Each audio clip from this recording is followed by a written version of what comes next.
जय हिंद मित्रों। मैं मनोज सर पुनः अपने ई शिक्षा संवाद यूट्यूब चैनल में आप सभी का स्वागत करता हूं। जैसा कि आप सभी को मालूम है, हम लोग यहाँ पर कंसेप्ट बिल्डिंग के थ्रू यहाँ पर एकत्रित हुए हैं। जो हम लोग का यूट्यूब में वीडियोस रिकॉर्डेड वीडियो चल रहे हैं, मुख्य रूप से यहाँ पर जूम क्लासेस जो चलती हैं लाइव, उसका रिकॉर्डेड वीडियो आप सभी को मिलता है। मेरा उद्देश्य यहाँ पर जो भी चीज समझाने का है, मुख्य रूप से जो आप सिलेबस पढ़ना चाहते हैं, पहले उस सिलेबस का ओवरव्यू, उसके पॉइंट ऑफ व्यू हम लोग ले लें कि इसमें और चीजें होती क्या चीज है, किन किन चीजों से हम लोगों से मुलाकात करनी है। इन सब चीजों को जानकर जब हम कोई भी चीज आगे बढ़ते हैं ना, तो पूरी तैयारी के साथ बढ़ चढ़कर हिस्सा लेते हैं। और यहाँ से हर एक टॉपिक को जानकर जब हम लोग पढ़ते हैं तो इंटरेस्ट हम लोग का दुगना बढ़ जाता है। ठीक है, तो मेरा पर्पस यहाँ पर है, तो हम लोग कंसेप्ट बिल्डिंग के according unit first, unit second, unit third, unit four, unit five, unit six, 6 unit तक हम लोगों ने पूरा का पूरा सिलेबस को कवर कर लिया है, समझ लिया है कि किस यूनिट में क्या क्या चीजें मिलने वाली है। आज मैंने जैसे बोला था अभी और लोगों के साथ भी कि आज जो होगा थोड़े बहुत क्वेश्चंस पूछे जाएंगे कि किसमें क्या क्या चीजें आती हैं, क्या क्या चीजों के बारे में हम पूछेंगे। तो यहाँ पे सबसे पहले एक लोग और जुड़े हैं, स्निग्धा स्निग्धा रानी जी, आपका भी स्वागत है।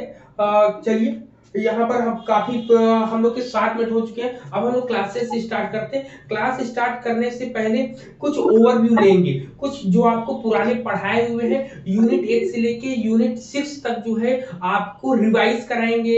एक एक बच्चे का नाम हम लेंगे, एक एक फ्रेंड्स का नाम लेंगे और उनसे एक एक क्वेश्चन मेरा क्वेरी करेंगे हम लोग। ठीक है, तो सबसे पहला क्वेश्चन है आपका दीपाली जी के लिए। दीपाली जी ये बताइए कि इंटीग्रल एजुकेशन की बात किसने करी? इंटीग्रल एजुकेशन अरविंदो अरविंदो ने। हाँ, याद रखना है, इंटीग्रल एजुकेशन की बात मुख्य रूप से अरविंदो ने करी है। फिर इसके बाद केयरिंग थ्योरी किसने दी है?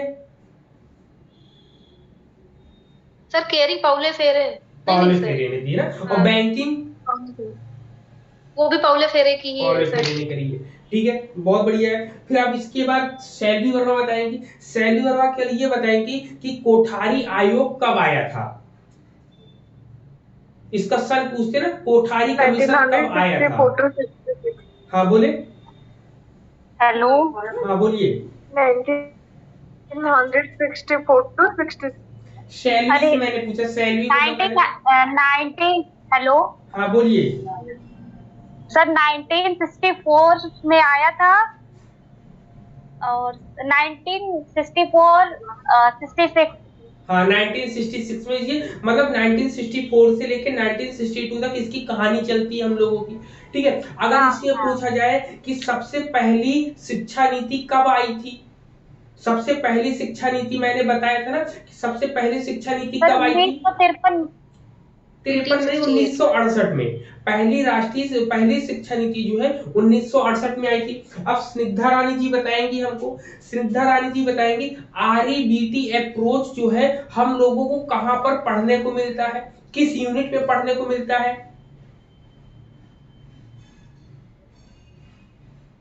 कौन से अप्रोच?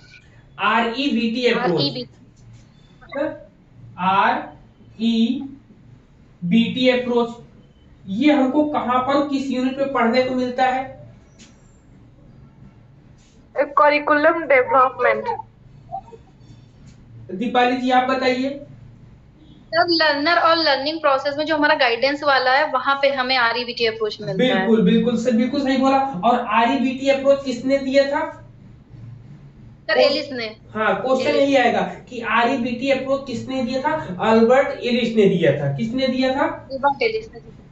अल्बर्ट एलिस ने हाँ, सर। अल्बर्ट एलिस ने दिया था। तो ये पॉइंट्स हम लोग के माइंड में एकदम पिकअप होने चाहिए, बैठे होने चाहिए। और फिर इसके बाद बताइएगा, स्निग्धा जी बताएंगी कि पर्सन सेंटर्ड काउंसलिंग जो होती है या ह्यूमनिस्टिक काउंसलिंग होती है, ह्यूमनिस्टिक काउंसलिंग किसने दी है? ह्यूमनिस्टिक काउंसलिंग या ह्यूमनिस्टिक अप्रोच की हम बात करें, ह्यूमनिस्टिक अप्रोच किसने दिया है? नाम बताएं उनका केवल।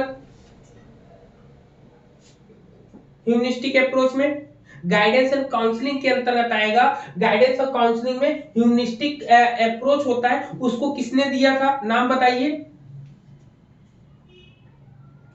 किसी और को आता हो बताएं। कार्ल रोजर ने हाँ, सर। कार्ल रोजर्स ने। रोजर कार्ल रोजर ने। रोजर्स ने। अगर पूछा जाए कि मुख्य रूप से काउंसलिंग के कितने टाइप्स होते हैं, मुझसे दीपाली जी ने पूछा था कि सर काउंसलिंग के या गाइडेंस के, तो काउंसलिंग के टाइप कितने होते हैं मुख्य रूप से? 3 होते, डायरेक्टिव, नॉन डायरेक्टिव और इलेक्टिव। इक्लेक्टिव, ठीक है। तो यहाँ पर इतनी चीजें थी, हम लोगों को ध्यान देना है। फिर हम लोग आते हैं रिसर्च पे। रिसर्च में हम लोग टूल्स पढ़े थे, टेक्निक्स पढ़ी थी, काफी तमाम चीजें हम लोगों ने पढ़ रखी है। क्लियर। आज हम लोग जो करेंगे, आज हम लोग के सामने है यूनिट 7। ठीक है, यूनिट 7 जो है सबसे इंपॉर्टेंट में रोल करता है। यहाँ पर आपको एक तरीके से कहा जाए तो फ्री के नंबर यहाँ पर आपको यूजीसी देता है। फ्री के नंबर कैसे देता है? इसमें मुख्य रूप से अगर आपने फ्लैंडर्स एनालिसिस वाला पढ़ लिया ना, तो इसका मतलब कि आपने यूनिट 7 की बहुत सी ढेर सारी चीजों को पढ़ लिया। यहाँ पर आपका क्या क्या आता है, यहाँ पे एनालिसिस से रिलेटेड आते हैं क्वेश्चन, और यहाँ पर मुख्य रूप से असेसमेंट से रिलेटेड क्वेश्चन आते हैं। क्लियर। यहाँ पर मुख्य रूप से किससे आता है? असेसमेंट से।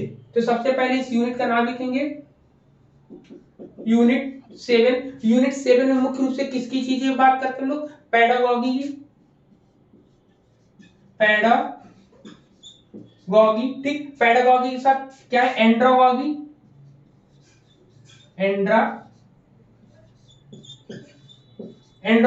एंड्रोगॉगी के साथ साथ हम लोग क्या पढ़ेंगे? असेसमेंट पढ़ेंगे। ठीक, असेसमेंट पढ़ेंगे, जिसको हिंदी में क्या बोलते हैं हम लोग? शिक्षण शास्त्र। शिक्षण शास्त्र पढ़ते हैं। फिर इसको एंड्रोगॉगी को प्रौढ़ शिक्षा बोलते हैं। प्रौढ़ शिक्षा बोलते हैं। असेसमेंट को आकलन बोलते हैं ना, आकलन बोलते हैं, मुख्य रूप से इसको आकलन बोलते हैं। लेकिन जब कभी हम लोग अपने एनटीए यूजीसी का सिलेबस उठाकर देखते हैं, तो उसमें मुख्य रूप से मूल्यांकन लिख कर आता है। क्या आता है? ठीक, मूल्यांकन लिख कर आता है। तो यहाँ पर सबसे पहले एक एक पॉइंट को हम समझ लेंगे। पेडागॉजी क्या होती है, एंड्रोगॉगी क्या होती है, और असेसमेंट क्या होता है। पेडागॉगी शिक्षण शास्त्र होता है। शिक्षण शास्त्र में किस तरीके से हम क्लास में जाकर बच्चे को किस तरीके से पढ़ाएंगे, इन सब चीजों से रिलेटेड हम लोग को पता चलता है। और एंड्रोगॉगी में मुख्य रूप से प्रौढ़ शिक्षा। प्रौढ़ शिक्षा को अगर माना जाए तो किस वर्ष से किस वर्ष तक माना गया है, बताइए जिसको पता हो। किसी को पता है कि कितने वर्ष से कितने वर्ष तक को वो प्रौढ़ शिक्षा मानी गई है, एंड्रोगॉगी माना गया है? सर 35 साल तक माना गया है। हाँ, 15 से 30 या 35 माना गया है। ठीक है, यहाँ 15 से माना गया है प्रौढ़ शिक्षा। और असेसमेंट क्या होता है? किसी भी चीज का आकलन। आकलन करने का मतलब है कि जिसको जितना दिया गया है, क्या वो सही मायने में वो चीज पा पाया है कि नहीं पाया है, उसके बारे में बताता है, हमें कंसेप्ट हमारे को बताता है। तो यहाँ पर सबसे पहले हम लोगों को क्या पढ़ना है? पहले पॉइंट पे पेडागॉजिकल एनालिसिस पढ़नी है। क्या पढ़ना है?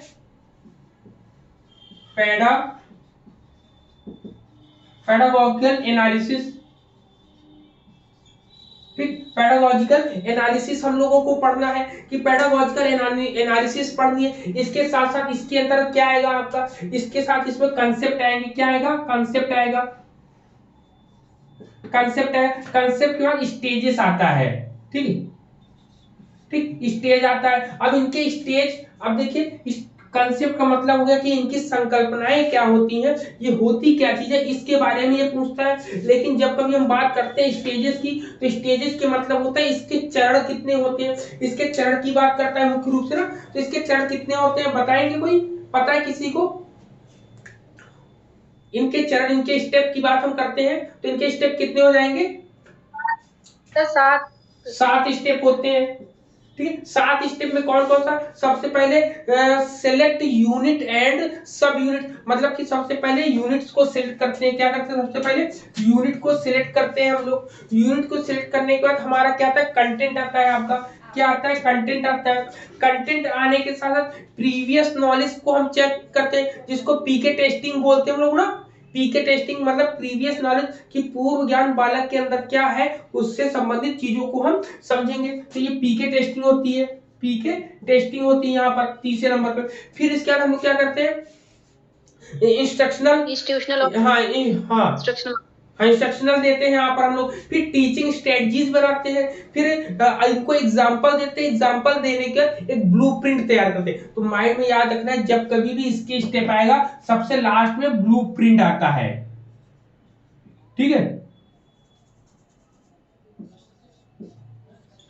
ब्लूप्रिंट जो है सबसे लास्ट में आएगा, ये की पॉइंट इस बार। सबसे पहले यूनिट को सिलेक्ट करेंगे, सबसे लास्ट में ब्लूप्रिंट हम लोग के सामने बनकर आता है। इतनी चीजें हम लोग को क्लियर हुई यहाँ पर, ठीक है। इसके साथ फिर हम लोग क्या पढ़ेंगे, क्रिटिकल पेडागोजी पढ़ेंगे। लोग क्या पढ़ेंगे, क्रिटिकल पेडागोजी,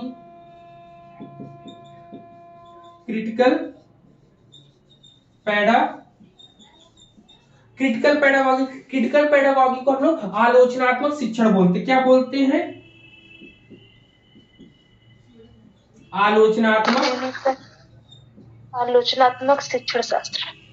हाँ आलोचनात्मक शिक्षण शास्त्र,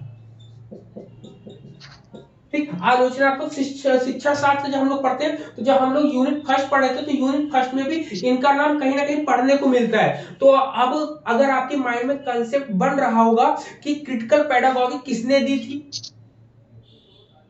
बताइए जी, क्या नाम, पाउलो फ्रेरे ने, पाउलो फ्रेरे ने, ठीक है। यहाँ पर पाउलो फेरे का नाम आते हैं।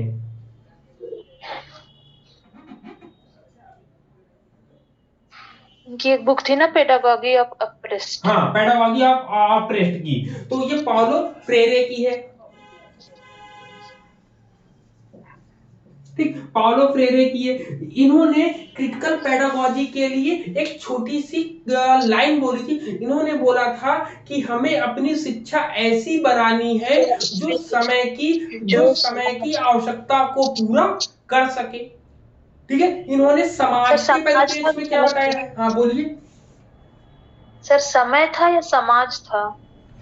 समाज, देखिएगा समाज, इन्होंने कुल मिला के समाज, सोशल से समाज की बात है। इन्होंने बोला कि हमें अपनी शिक्षा ऐसी बनानी है जो समाज की आवश्यकताओं को पूरा कर सके। मतलब कि समाज, शिक्षा को समाज की आवश्यकता के अनुसार बनाना ही क्रिटिकल पेडागोजी के रूप में इन्होंने बताया था, कहा था, ठीक है। क्रिटिकल पेडागोजी की बात इन्होंने कही, इन्होंने समाज के परिप्रेक्ष्य में बनाया। अब समाज में जब बता रहे, तो समाज में किसकी आवश्यकता है, शिक्षा की आवश्यकता को बताते हुए इन्होंने कहानी पूरी अपनी बनाई थी। क्लियर, समय नहीं होगा समाज होगा वहां पे, क्लियर है पॉइंट, बताए जी जी, ठीक है। जी सर। हाँ अब इसके बाद फिर नेक्स्ट आपका क्या आता है,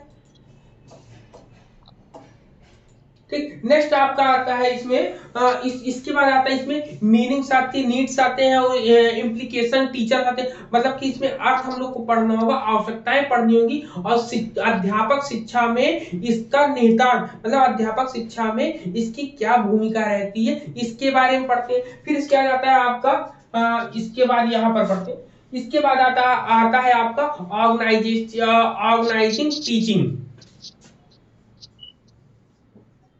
ऑर्गेनाइजिंग टीचिंग,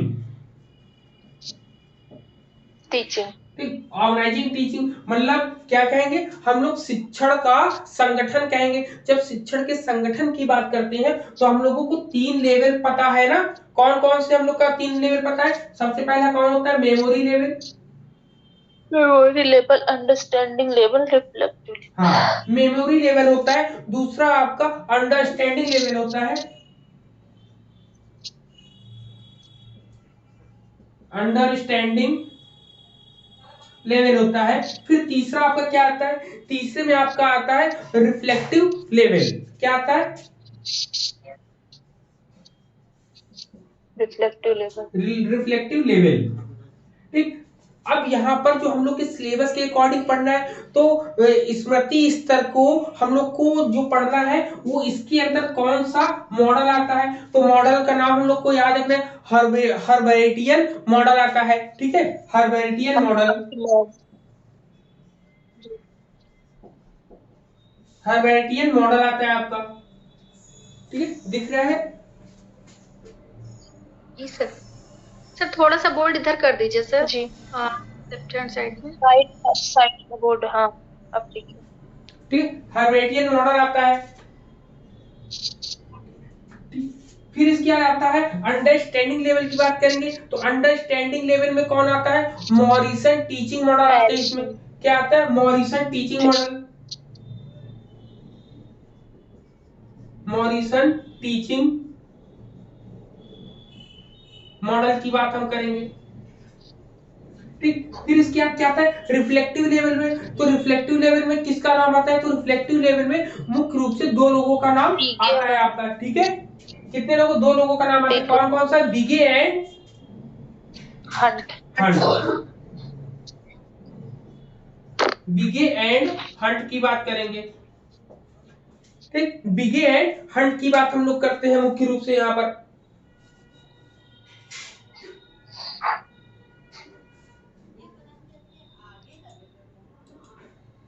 ठीक है, इतनी चीजें क्लियर हुई यहाँ पर कि यहाँ पर किससे किसने क्या क्या बातें बोली थी, कौन कौन सी चीजें के बारे में बोला है यहाँ पर। अब इसके अकॉर्डिंग जब हम पढ़ेंगे तो मेमोरी लेवल में क्या होता है हम लोग को ही मालूम है। यहाँ पे स्टेप्स अकॉर्डिंग टू हर्बेटियन के, तो इसमें मुख्य रूप से क्या होती है, सिग्नलिंग थ्योरी आती है, जो कि एग्जाम पूछ सकते हैं कि सिग्नलिंग थ्योरी किसके अंतर्गत आएगी। तो सिग्नल, जहां पर सिग्नलिंग थ्योरी होगी, चैन थ्योरी होगी, ये चैन लर्निंग होगी आपकी, स्टिमुलस रिस्पांस लर्निंग होगी, तो ये सब लर्निंग किसके अंतर्गत आ सकती है, जहां पर आपको बार बार सिखाया जाता है, बार बार सिखाया जाता है, तो वो आपका मेमोरी लेवल में आता है। जब अंडरस्टैंडिंग लेवल की बात करेंगे तो यहाँ पे जनरलाइजेशन होते हैं, यहाँ पे प्रिंसिपल्स बनते हैं, उन प्रिंसिपल्स के अकॉर्डिंग हम वर्क करते हैं, तो आपका अंडरस्टैंडिंग लेवल आता है कि जहां पर किसी भी चीज को समझ के हम काम करते हैं उसकी जगह। लेकिन जब कभी रिफ्लेक्टिव लेवल पे आते हैं, रिफ्लेक्ट में क्या होता है, यहाँ पे क्रिएटिविटी आती है और एबिलिटी आती है। यहाँ पे दो चीजों को हम लोग यहाँ पर चेक करते हैं मुख्य रूप से। क्लियर, इतनी चीजें पॉइंट हम लोग को क्लियर है। इनके मुख्य रूप से एग्जाम में जो आते हैं, इनके स्टेप्स पूछे जाते हैं जो हम लोगों को करना रहता है। क्लियर, ठीक है। फिर इसके बाद हम लोग एंट्री करते हैं एंड्रोगॉगी में।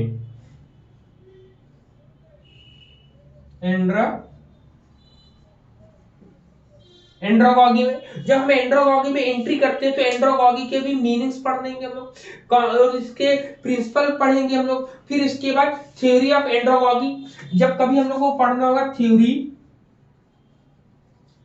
ऑफ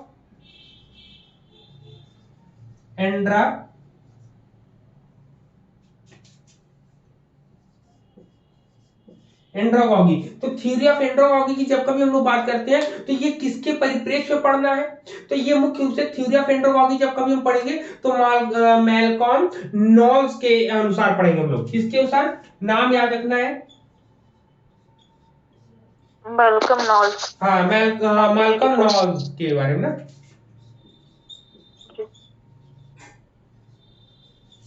मैल्कम नॉल्स से रिलेटेड हम लोगों की यहाँ पे चीजें पढ़नी है। फिर इसके बाद इसमें आता है dynamic model of learning autonomy.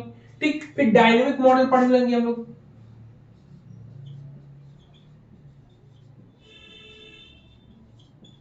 ठीक, डायनेमिक मॉडल हम लोगों को यहाँ पर पढ़ने को मिलता है कि इससे रिलेटेड हम लोगों को क्या चीजें यहाँ पर मिलेंगी। ठीक है, यहाँ पर इतनी चीजें क्लियर है ना, कितनी चीजें हम लोग को कहाँ पे क्या क्या चीजें पढ़ने को मिलेंगी। ठीक, अब नेक्स्ट पे चलते हैं। नेक्स्ट हम लोग का देखिए सेक्शन ए, यहाँ पर आपका पूरा का पूरा कंप्लीट होता है। अब सेक्शन ए के बाद हम लोग आते हैं सेक्शन बी की तरफ। ठीक है, सेक्शन बी में हम लोग देखेंगे क्या चीजें हम लोग को पढ़ने को मिलेंगी। ठीक, अब सेक्शन बी में जब हम लोग एंट्री करते हैं तो हम लोग को पढ़ना है असेसमेंट। तो अब आप लोग थोड़ा सा ओवरव्यू अपना दीजिए कि असेसमेंट होता क्या है, बताएं। जैसे सर हम कोई शिक्षण कर रहे हैं, हाँ, शिक्षण के दौरान जब हम जानना चाहते हैं कि बच्चे ने कितना सीखा, तो इसके आकलन के लिए जो हम करते हैं वो असेसमेंट कहा जाता है। बिल्कुल, तो मूल्यांकन क्या होगा, उसका एक्चुअल परफॉर्मेंस हम देखते हैं। हाँ, मूल्यांकन क्या होगा, क्या मूल्यांकन सर, मूल्यांकन के अंतर्गत असेसमेंट करते हैं। अच्छा, कोई अंतर नहीं इन लोगों में? है अंतर सर। मूल्य का सबसे जब बड़ा अंकन करते हैं तो सबका मूल्यांकन सबसे हो बड़ा जाता है, बट जब हम मूल्य का अंकन करते हैं और कोई चीज नहीं सर, जैसे मूल्यांकन में आप क्या कहते हैं कि आप कहते हैं ना मात्रात्मक वैल्यू दे गुणात्मक देते दोनों चीजें लेते हैं।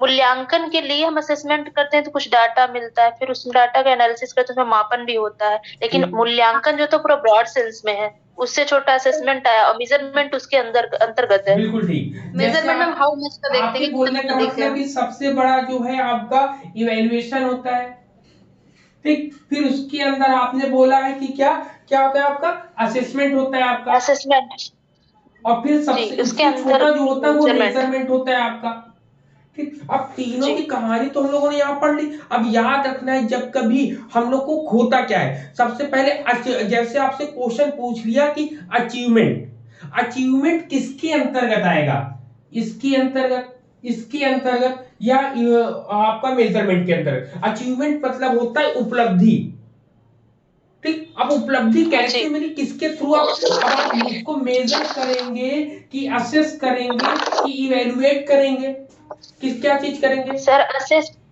असेस करेंगे क्योंकि गणित में उसने कितना सीखा, कंटिन्यूअस प्रोसेस है कि हम देख के फिर और आगे बढ़ाएंगे चीजें, किस तरह सिखाना है। तो मुझे लगता है कि असेसमेंट करेंगे। हाँ। अब यहाँ पर जो अचीवमेंट की अगर यहीं पे पूछ लिया जाए कि लेंथ है मतलब लंबाई है, चौड़ाई है, ऊंचाई है, भार है, इन बन सब गया चीजों का जैसे जब हम लोग पता करना चाहेंगे तो किसके अंतर्गत क्या चीजें आएंगी बताइए? जैसे लंबाई चौड़ाई ये सब जानेंगे तो वो मापन में आएगा, और लंबाई के अनुसार बच्चे की उपलब्धि या क्षमता कितनी रही तो वो इवोल्यूशन में आ जाएगा। अगर लंबाई और चौड़ाई और ऊंचाई की बात करेंगे तो मेजरमेंट में आएगा आपका ना, मेजरमेंट में आएगा आपका। किसी की लंबाई की बात करते हैं मतलब कि जिसको हम संख्याओं के रूप में बता रहे हैं, तो जब कभी हम इसकी बात करते हैं तो वहां पर यहाँ पर लंबाई चौड़ाई और इन सब चीजों की बात करेंगे। यहाँ पर अचीवमेंट से रिलेटेड चीजें आएगी असेसमेंट में, मतलब कि कह सकते हैं किसी विषय में जो परफॉर्मेंस करता है उसके बारे में जो पता चलता है हमको, वो आपका असेसमेंट में है। जबकि इसमें संख्यात्मक चीजें मिलती, जब इन दोनों का बड़ा रूप जो होता है वो होता है इवेल्युएशन। क्लियर यहाँ पर इतनी चीजें आपको, हमको, सभी को? यस ठीक। अब यहाँ पर हम लोग पढ़ेंगे इसके अंतर्गत कि असेसमेंट में तीन तीन टॉपिक हम लोग को पढ़ने रहते हैं ना। असेसमेंट में क्या क्या चीजें रहती है, तीन चीजें? Containment of assessment learning, assessment और learning of learning as learning और लर्निंग। हाँ, सबसे पहले क्या करना है हम लोग को, असेसमेंट पढ़ने, असेसमेंट सबसे पहले क्या हम लोग पढ़े, असेसमेंट फॉर लर्निंग पढ़नी, क्या पढ़नी सबसे पहले? और लर्निंग। हाँ, तो ये तीनों को जो हम लोग पढ़ लेंगे, समझ लेंगे छोटी छोटी कहानियों में, तो हम लोग के लिए ज्यादा अच्छा हो जाएगा। सबसे पहले असेसमेंट फॉर लर्निंग होती है, ठीक। दूसरा क्या होता है, assessment of learning, assessment of learning होती है, ठीक। थर्ड और है तीसरा एज क्या होता है, assessment as assessment as learning, assessment as learning, ठीक। एज लर्निंग की बात हम करेंगे, ठीक। असेसमेंट एज लर्निंग की जब हम बात करते हैं तो मुख्य रूप से इसमें क्या आएगा, सबसे पहले इसकी हिंदी जान ले। कह रहा कि अधिगम के लिए मूल्यांकन, मतलब अधिगम के लिए मूल्यांकन या आकलन, ठीक है। मूल्यांकन बोलेंगे, शुद्ध हिंदी इसकी आकलन होती है कि मूल्यांकन यहाँ पे लिखा हम लोग के सिलेबस में मिलता है। फिर कहता है कि assessment of learning, assessment of learning मतलब अधिगम का मूल्यांकन, अधिगम का मूल्यांकन। जब असेसमेंट एज लर्निंग करते हैं तो होता है अधिगम के रूप में मूल्यांकन, क्या होते हैं, अधिगम के रूप में मूल्यांकन, अधिगम के रूप में मूल्यांकन। जब इन तीनों चीजों को हम लोग अलग अलग वे में पढ़ते हैं तो अब यहीं से हम लोग को समझ में आ रहा होगा कि इसकी कहानी क्या बन रही होगी। इसके बारे में क्या रूपरेखाएं बन रही होंगी कि अधिगम के लिए मूल्यांकन बोल रहा है कि अधिगम के लिए मतलब किसी के लिए मूल्यांकन। ठीक, इसके बारे में हम लोग समझेंगे कि लास्ट टाइम जैसे मान लो एक बालक है, उसने एग्जाम पूरा कंप्लीट क्लियर कर लिया, जब कंप्लीट कर लेता है उसके बाद जब हम उसका मूल्यांकन करेंगे तो कहेंगे राम के लिए मूल्यांकन। तो राम अभी सीख रहा है ना, जब सीख रहा होता है तब अगर मूल्यांकन करते हैं तो अधिगम के लिए या असेसमेंट फॉर लर्निंग हो जाएगी। जब कहते अधिगम मतलब राम का मूल्यांकन, जब राम का मूल्यांकन करना होगा कि मतलब कि वो तो एग्जाम पास कर चुका है या फेल हो चुका है, जो भी हुआ है उसका कंप्लीट पूरा सिलेबस हो जाता है। उसके बाद जब हम उसकी कहानी को समझते हैं, जानते हैं, तो वो आता है अधिगम का मूल्यांकन होता है। जब आती है अधिगम के लिए मूल्यांकन, अधिगम के रूप में मूल्यांकन, मतलब कि यहाँ पर एक दो लोगों के साथ को जोड़कर करते हैं यहाँ पे। ठीक है, मतलब यहाँ पर बच्चे को अपने आप के बारे में सोचने के लिए छोड़ देते हैं। वहां पे पीयर असेसमेंट होता है कि अपने समकक्षी समूह के साथ उनको एक दूसरे के साथ इंकलकेट करते हैं। सेल्फ मॉनिटरिंग का यहाँ पर यूज करते हैं। ठीक है, यहाँ पर मुख्य रूप से मेटा कॉग्निटिव का हम यूज करते हैं। अब समझ में आ गया कि ये ऑनगोइंग प्रोसेस है, चलने वाली, जब हम सीख रहे होते हैं तब की प्रक्रिया होती है। जब यहाँ पर हम एग्जाम देते हैं, एंड ऑफ सेशन की बात करते हैं, जब हमारा सेशन कंप्लीट हो जाता है तब असेसमेंट ऑफ लर्निंग आता है। जब असेसमेंट एज की बात करते हैं तो यहाँ पर सेल्फ, अब यहाँ पर जब रिजल्ट आ गया, रिजल्ट का अब उसने अपने आप का मूल्यांकन किया कि भाई हम फेल हुए कि पास हुए, अगर हुए तो कितने नंबर से हुए, कितने नंबर से नहीं हुए, मेरे नंबर और आने चाहिए थे कि नहीं आने चाहिए थे। सब कहानी यहाँ पर क्लियर हो रही है आप सभी की, बताएं। जी सर। ठीक है ना, क्लियर हो गया ना यहाँ पर तीनों के बारे में, क्योंकि यहीं पर हम लोगों को थोड़ा सा प्रॉब्लम होता है। फिर आता है टाइप्स ऑफ असेसमेंट। क्या आता है आपका? टाइप्स ऑफ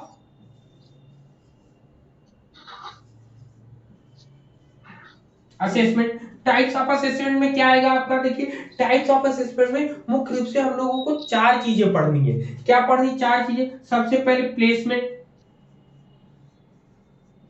सर पहले प्लेसमेंट होगा? पहले प्लेसमेंट पढ़ेंगे, प्लेसमेंट के बाद फॉर्मेटिव पढ़ेंगे। Formative, summative, diagnostic. फॉर्मेटिव या समेटिव, फॉर्मेटिव या समेटिव,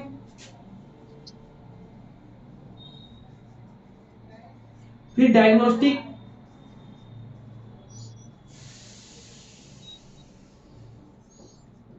ठीक। डायग्नोस्टिक पढ़ेंगे मतलब 1 2 3 4, होती तो और भी है लेकिन मुख्य रूप से हम लोगों को चार के विषय में ही जानना है।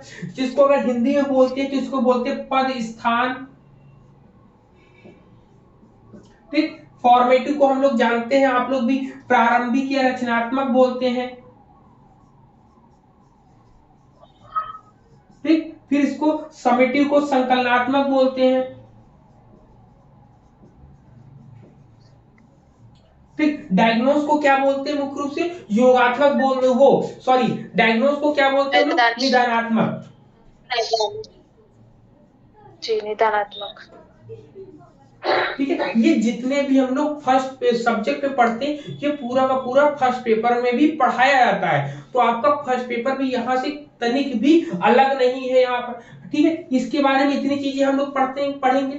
इसके साथ साथ यहाँ पर इनके relationship between objective and outcomes के बारे में समझेंगे। फिर आता है आपका जो एग्जाम में जो पूछे जाते हैं, आपका आता है असेसमेंट। क्या आता है? Assessment of cognition, cognitive, sorry, assessment of cognitive, assessment of cognitive. ठीक, असेसमेंट ऑफ कॉग्निटिव के बारे में जो हम पढ़ेंगे तो किसके किसके थ्रू पढ़ेंगे हम लोगों को? किसके किसके थ्रू पढ़ना है हम लोगों को? एंडरसन, एंडरसन और किसके? एंडरसन और क्रैथवॉल के अनुसार। क्रैथवॉल, एंडरसन और हाँ, एंडरसन एंड क्रैथवॉल के अनुसार। ठीक, एंडरसन और क्रैथवॉल। जब कभी कॉग्निटिव की बात करेंगे तो एंडरसन और क्रैथवॉल का नाम आएगा मुख्य रूप से। फिर इसके बाद जब हम बात करेंगे सेकेंड वाले में अफेक्टिव की, देखिए यहाँ पे कॉग्निटिव, कॉग्निटिव को हम लोग संज्ञानात्मक बोलते हैं। क्या बोलते हैं? संज्ञानात्मक। संज्ञानात्मक। ठीक, संज्ञानात्मक बोलते हैं। सेकेंड आपका क्या आता है? सेकेंड आपका अफेक्टिव आता है आपका, भावात्मक, जिसको बोलते हैं भावात्मक। ठीक, भावात्मक, भावात्मक को किसके अनुसार पढ़ना है? क्रैथवॉल के अनुसार ही पढ़ना है। सर इसे क्रैथवॉल ने इसमें थोड़ा सा एक्स्ट्रा कुछ पढ़ाया तो बस इसलिए कहा जाता है ना, बाकी तो ब्लूम की जानी जाती है ना। हाँ बिल्कुल, सब चीजें ब्लूम की है, इन लोगों ने थोड़ा थोड़ा सा उनसे डिफर बताया है, इसीलिए इनको अलग से पढ़ना है। हम लोग के एग्जाम में आपने देखा होगा कि 2018 के बाद से ब्लूम की कोई भी चीज नहीं पूछते हैं, इन्हीं लोगों से रिलेटेड पूछते हैं हम लोग का। ठीक, फिर इसके बाद आता है आपका साइकोमोटर डोमेन। जी, ये दवे ने इसमें दिया था, RH दवे ऐसे कुछ नाम। साइकोमोटर डोमेन, पता नहीं ये क्या है। ठीक, साइकोमोटर डोमेन की बात करते हैं तो RH दवे नाम सबसे ज्यादा फेमस है इसमें। RH दवे, यहाँ पर इतनी चीजें हम लोग को यहाँ पर डिस्कस करनी रहेंगी, समझना रहेगा कि इन लोगों ने क्या क्या कहानी बनाई है। ठीक है, इनकी कहानियों को पढ़ेंगे हम लोग कि इन्होंने अपने विचार क्या क्या व्यक्त किए, क्या क्या चीजों को बताया। यहाँ पर जब कभी कॉग्निटिव डोमेन्स की बात करते हैं तो कॉग्निटिव डोमेन में या कॉग्निटिव में हम लोग मेंटल स्किल को रखते हैं।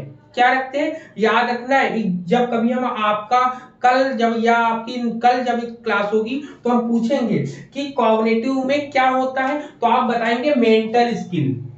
क्या होती है? मेंटल स्किल होता है आपका। ठीक, जब कभी इतने, फिर अफेक्टिव में, अफेक्टिव में क्या होता है? तो यहाँ पर फीलिंग्स होती है और क्या होता है? इमोशंस होता है। ठीक है, क्या होती है? फीलिंग्स होती है और इमोशंस होता है। किसमें होती है? यहाँ पर फीलिंग्स और इमोशंस यहाँ पर होते हैं। ठीक है, फिर इसके क्या रहता है? साइकोमोटर डोमेन में क्या होता है? तो साइकोमोटर डोमेन में मैनुअल और फिजिकल स्किल की बात करते हैं ना। हाँ, फिजिकल स्किल की बात करते हैं हम लोग यहाँ पर। लेकिन एग्जाम में क्या आता है? एग्जाम में हाई लेवल और लोवेस्ट लेवल आता है। एग्जाम में इन तीनों से रिलेटेड से हाई लेवल होता है। ठीक, हाई लेवल की जब कोई बात करते हैं तो हाई लेवल में आपका ECN आता है आपका। ठीक है, ECN क्या आता है आपका? EC और N आता है। E का मतलब क्या होता है आपका? इवैल्यूएशन। C का मतलब क्या होता है? सी का मतलब होता है सर कैरेक्टराइजेशन। कैरेक्टराइजेशन ना, कैरेक्टराइजेशन। और N का मतलब नेचुरलाइजेशन होता है। ठीक, नेचुरलाइजेशन होता है। जब इसका लोवेस्ट फॉर्म पूछते हैं, लोवेस्ट लेवल, लोवेस्ट लेवल की बात जब करते हैं तो लोवेस्ट लेवल में क्या आता है आपका? KRI। KRI। ठीक, K का मतलब क्या होता है? नॉलेज। R का मतलब रिसीविंग और I का मतलब इमिटिएशन। इमिटिएशन होता है। तो ऐसे शॉर्ट की में, शॉर्ट फॉर्म में हम लोग याद रखेंगे अपनी चीजों को, जो एग्जाम के पॉइंट ऑफ व्यू से बहुत इंपॉर्टेंट रोल करता है आपका। क्लियर? अब यहाँ पर जो हम लोगों को पढ़ना रहेगा, ये तो हमने शॉर्ट फॉर्म बता दिया, ये किसके अकॉर्डिंग है? ये आपका उसका है ब्लूम टेक्सोनॉमी के अनुसार जो पूछा आता है वो बता दिया। लेकिन हम लोगों को यहाँ पढ़ना है कॉग्निटिव डोमेन्स को पढ़ना है। किसके? क्रैथवॉल और एंडरसन ने जो दिया था। तो इन्होंने कुल मिलाके कितने? 6 स्टेप दिए थे, जिसमें सबसे पहले नॉलेज होता है, अंडरस्टैंडिंग होती है, एप्लीकेशन होता है, एनालिसिस होता है, सिंटेक्स होता है, फिर लास्ट में इवैल्यूएशन होता है यहाँ पर। ठीक, जब क्रैथवॉल के अनुसार पढ़े तो क्रैथवॉल ने इसी को थोड़ा सा चेंज कर दिया है। ठीक,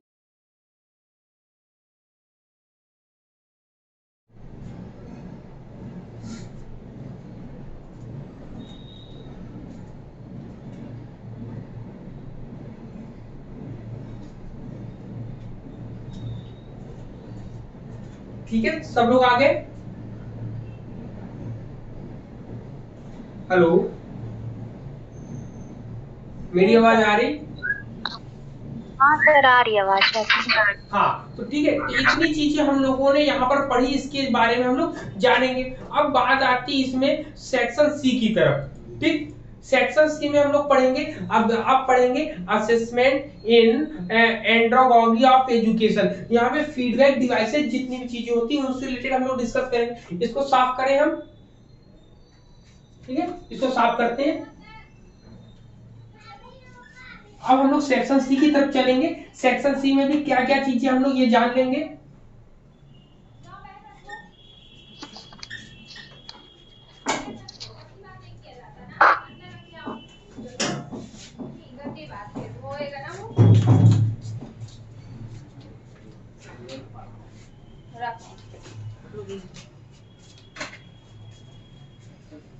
ठीक है, अब सेक्शन सी की तरफ जब हम लोग चलते हैं तो सेक्शन सी में देखेंगे हम लोग को क्या चीजें पढ़ने को या देखने को मिलती है यहाँ पर। ठीक, चलिए सेक्शन सी की तरफ चलते हैं।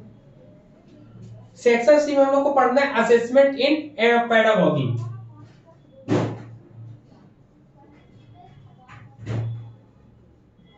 Assessment in pedagogy.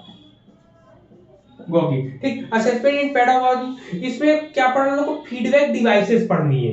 क्या पढ़ना है? फीडबैक डिवाइसेस पढ़नी है, जिसको हम लोग प्रतिपुष्टि बोलते हैं।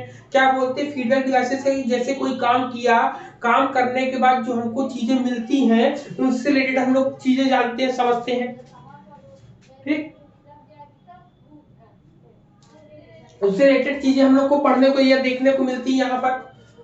सबसे पहले हम लोग क्या पढ़ते हैं इसमें सबसे पहले हम लोग टाइप्स ऑफ क्राइटेरिया पढ़ते हैं, मीनिंग्स पढ़ते हैं, गाइडेंस एज फीडबैक हम लोग पढ़ते हैं कि इसमें क्या होगी, इसमें डिवाइसेस क्या होगी। तो कुल मिला के जब कभी हम इसका असेसमेंट करते हैं पेडागॉगी का, तो हम लोग को क्या मिलता है?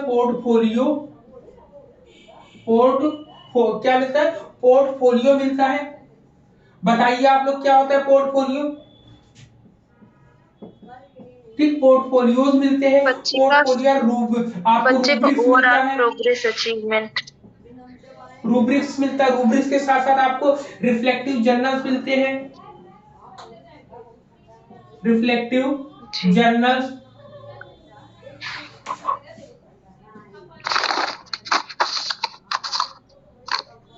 रिफ्लेक्टिव जर्नल्स मिलते हैं। रिफ्लेक्टिव जर्नल के साथ साथ और क्या चीजें मिलती है आपको? कॉम्पिटेंसी बेस्ड इवैल्यूएशन आपको करने को मिलता है, और assessment of prepare ICT resources. तो कुल मिलाकर जो एग्जाम में आपका बनता है वहां पे पोर्टफोलियो, रूब्रिक्स और रिफ्लेक्टिव जर्नल्स के रिलेटेड यहाँ पर चीजें हम लोग को मिलती है एग्जाम के पॉइंट ऑफ व्यू से। क्लियर? बताइए। हेलो, अब इसके बारे में बताइए, पोर्टफोलियो क्या होता है?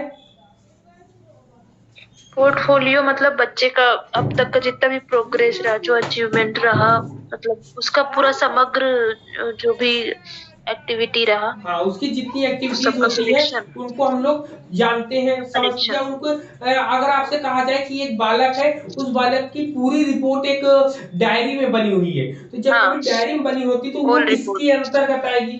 पोर्टफोलियो या रूब्रिक्स के अंतर्गत आएगी? बताइए। वो पोर्टफोलियो के अंतर्गत आएगी। क्या फिर से पूछिए सर। मतलब कि क्वेश्चन ये कि बच्चे की परफॉर्मेंस को एक डायरी में नोट करना, परफॉर्मेंस कलेक्शन रहेगा तो सर पोर्टफोलियो होगा। हाँ जी नहीं, लेकिन यहाँ पे कह रहा है कि केवल के परफॉर्मेंस, मतलब केवल के पर्टिकुलर उसके परफॉर्मेंस को देखना है। उसके परफॉर्मेंस को चेक करने के लिए जब कोई टूल्स का हम यूज करते हैं, तो जब मतलब कह सकते हैं कि इसमें एक परफॉर्मेंस को चेक करने के लिए जब कभी करते हैं तो वो कुल मिला के रूब्रिक्स का काम होता है। रूब्रिक्स पर्टिकुलर किसी एक चीज के लिए ही यूज होता है। ठीक है, मतलब कि ये परफॉर्मेंस को चेक करने के लिए रूब्रिक्स का यूज करते हैं, जबकि होल की बात जब कभी करते हैं तो पोर्टफोलियो के अंतर्गत आ जाती है यहाँ पर। क्लियर? यहाँ पर बताएं। क्लियर ना? यहाँ पर इसमें फिर हम लोग को फील्ड एंगेजमेंट विथ रूब्रिक्स पढ़ना पड़ता है, जिसमें हम लोग को डिग्री ऑफ अटेंशन पढ़नी पड़ती है। क्या होता है फील्ड एंगेजमेंट में?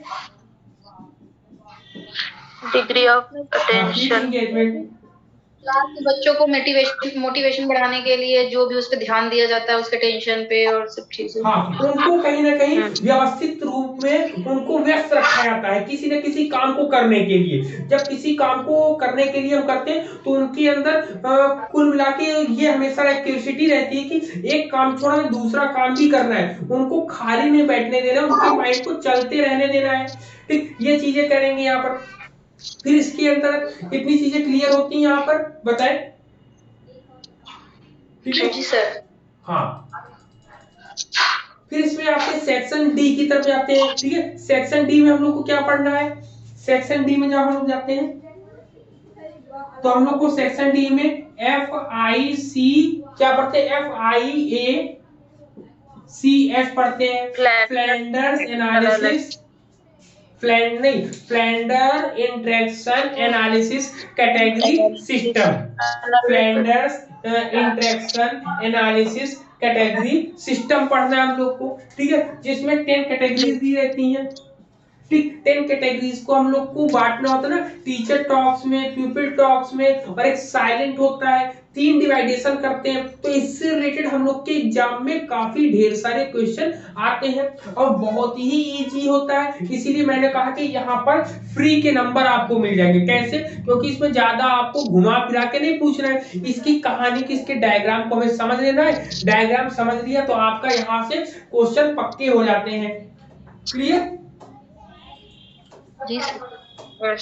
हाँ, यहाँ पर ये चीजें होती है। फिर इसी का गैलोवे का भी आता है, गैलोवे सिस्टम्स ऑफ इंटरेक्शन होता है, उससे रिलेटेड। अब इन दोनों का यूज जो करते हैं क्लासरूम में मुख्य रूप से किया जाता है कि जब कभी इसमें कह रहा कि रिकॉर्डिंग ऑफ क्लासरूम इवेंट, मतलब कि कक्षा में जब कभी कोई बच्चा, अध्यापक शिक्षक जो है टीचर स्टूडेंट्स पढ़ाते हैं तो वहां पर रिकॉर्ड किया जाता है, देखा जाता है कि बच्चे के अंदर क्या कमियां है, क्या उनको कैसे दूर किया जाता है। तो इसमें काफी ढेर सारी कंडीशंस लगाई जाती हैं, ढेर सारी का इवेंट जितना इसमें दिया गया इनके अनुसार ही उसमें लगाया जाता है। ठीक, इसमें फिर क्राइटेरिया फॉर टीचर इवेल्युएशन देखते हैं। तो इसमें मुख्य रूप से जो एग्जाम में आता है क्राइटेरिया, ठीक है, क्या आता है, criteria for teacher value.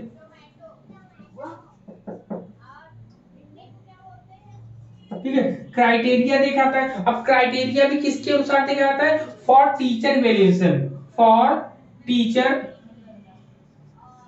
Evaluation. ठीक, टीचर इवेल्युएशन की जब हम बात करते हैं मतलब कि अध्यापक मूल्यांकन के मानदंड क्या होंगे, तो उसमें मुख्य रूप से कुछ पॉइंट्स हम लोग को दिए। सबसे पहले क्या दिया, प्रोडक्ट दिया है आपका।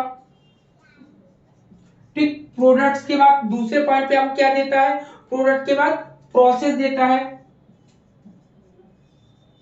प्रोसेस है। प्रोसेस के बाद फिर इसमें क्या देता है आपका, प्रिसेज क्राइटेरिया देता है। क्या देता है, प्रिसेज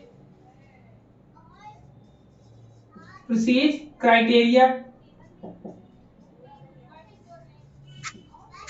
देता है। फिर इसके बाद आपको इसमें क्या मिलता है, इतनी ये 3 चीजें आपको किसमें मिलती है, फॉर टीचर इवेल्युएशन में मिलता है। फिर इसमें आता है rubrics for self and peers evaluation की बात करते हैं। यहाँ पर इनके मीनिंग्स को पढ़ेंगे, इनके स्टेप्स को हम लोग यहाँ पर पढ़ेंगे और समझेंगे। क्लियर है? यहाँ पर इतनी चीजें बताइए, सभी को क्लियर है? यहाँ पर क्लियर है? सब लोग बताइए। अब यहाँ पर जितने लोग अभी यहाँ पर आपका सब पूरा का पूरा कंप्लीट होता है। अब बात आती है कि जो लोग अभी शुरुआत में नहीं जुड़े थे उनसे क्वेश्चन नहीं पूछा गया था।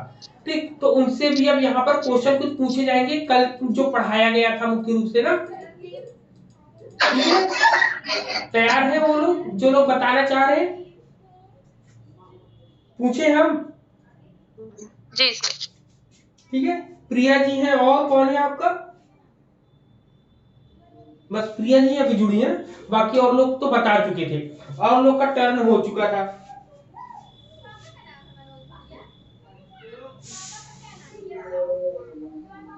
ठीक, तो सबसे पहले इसमें पूछा जाता है आपसे ट्रेडिशनल मॉडल्स के रूप में कि ट्रेडिशनल मॉडल किसने दिया था। ये ट्रेडिशनल मॉडल में सबसे मुख्य नाम किसका आता है? ट्रेडिशनल टाइलर ने दिया था। टाइलर का नाम आता है, ठीक है। टाइलर किस लिए फेमस है मुख्य रूप से?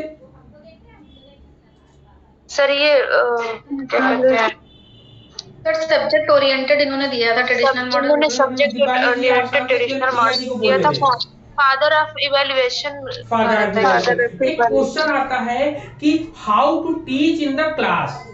एक क्वेश्चन आता है how to teach in the class. आपके सामने 3 ऑप्शन है, टीचिंग स्किल, पेडागोजिकल स्किल और प्रोफेशनल स्किल।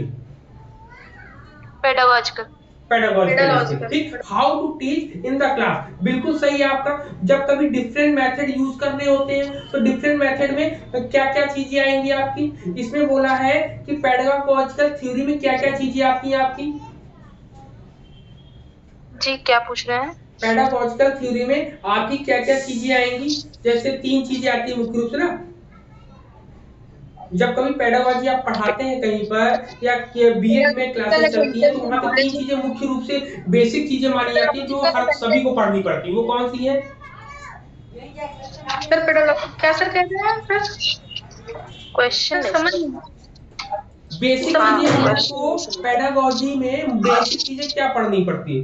फिलॉसफी, सोशियोलॉजी और साइकोलॉजी की। Sociology, philosophy, psychology. हाँ, अब यहाँ पर पूछा जाएगा आपका कि पीसीके किसका है बताइए।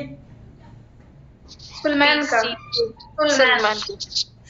का। और इसके बाद फिर आपसे क्या पूछा गया? डेन एंड ल्यूक का क्या है? डीपीई है। डीपीई है ना। तो ई का मतलब यहाँ पर कब हमसे डिस्कस हुई ना, तो ई का मतलब यहाँ पर क्या होगा?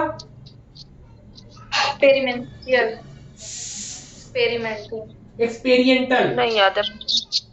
एक्सपेरिमेंटल। सर इसका हिंदी मीनिंग क्या है? एक्सपेरिमेंटल का मतलब होता है कि यहाँ पर जो नॉलेज मतलब एक्सपेरिमेंटल का मतलब होता है अनुभव जन्य। अच्छा, ठीक। अब यहाँ पर हैबरमास ने क्या दिया था? टीपीई दिया था सर। टीपीई का है। दीजिए उनको। हाँ, और हैबरमास ने क्या दिया था? टीपीई। हाँ, टीपीई दिया था, जिसमें ई का मतलब इसमें क्या होगा आपका? इमेंसिपेटरी। ठीक, इमेंसिपेटरी का मतलब मैंने बताया था कि आप लोग लिख लीजिएगा, सेल्फ रिफ्लेक्शन होता है।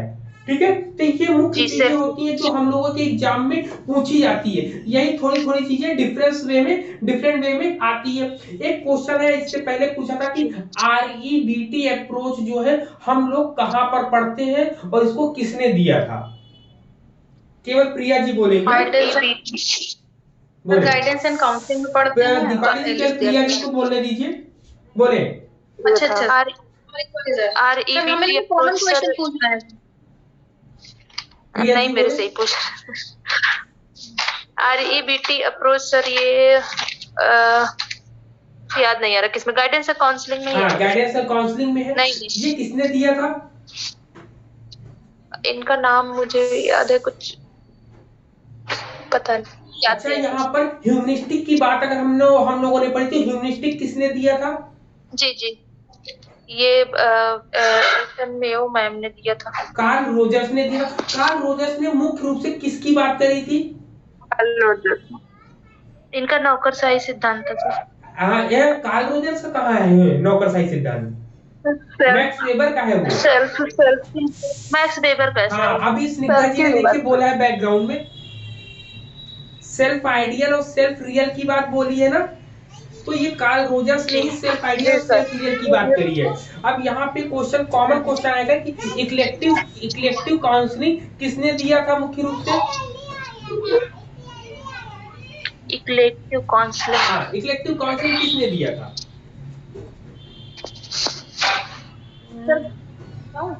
मुझे याद है इक्लेक्टिव काउंसलिंग। थॉर मूवी देखी है ना? थॉर मूवी देखी ना?